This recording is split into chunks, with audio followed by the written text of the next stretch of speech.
idol, isa na namang makapagong paglalakbay. Paglalakbay na makasaysayan. Dati nakikita ko lang sa libro to at nababasa. Ngayon, nandito na ako. Kasama ko pa ang pamilya at barkada ko.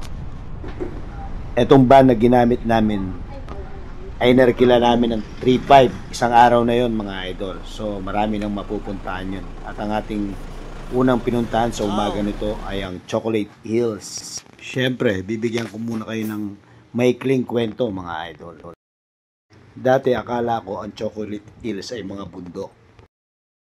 Ang mga burol pala ay resulta ng tectonic uplift, limestone deposition at erosion sa milyon-milyong taon. Ang lugar ay dating isang coral reef platform na nakataas sa antas ng dagat at nabali. Tsaka pagdating mo rito mga idol, ang ini-expect kong makikita sa burol ng Chocolate Hills ay kulay chocolate. Yung pala depende rin sa panahon. Like ngayon, nung napunta kami, medyo maulan.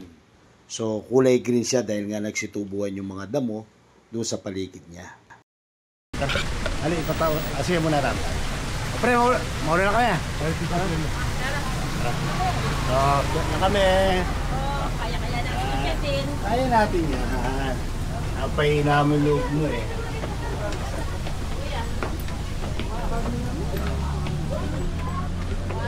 Wala kay bata may yakit ko lang yung side. Magpalo ko sana eh. Ako sa loob ko to.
Sa aking pagbibilang mga idol, 214 step ang ating inakyat.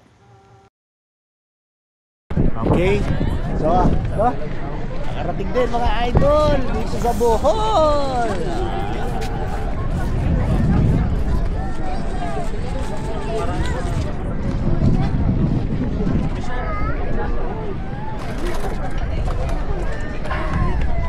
Hi babes. We are in Bohol. Nakaakyat kami mga idol pasado alas 9 na. Yun nga, marami ng tao. Kaya nakikita nyo. Sa taas na kami. Ikuta ko lang tal. Ito kuta ko. Nakarating din kami sa Bohol, mga idol. Ano to, Rak? Anong Chocolate Hills? Matcha Hills. Ang popogi namin, no? Kapogi sa Bohol. Tsaka siya guys, matcha. Matcha na. Yan, ang daming tao, mga idol, dito sa taas. So yun, yung pagdo-drone, hanggang 8 o'clock lang siya ng umaga. Kasi marami na raw tao sa gantong oras. Picture tayo kayo ni Mas, ating background kayo ni, oh. Yun, ang ganda. Yun, no? Tara ba?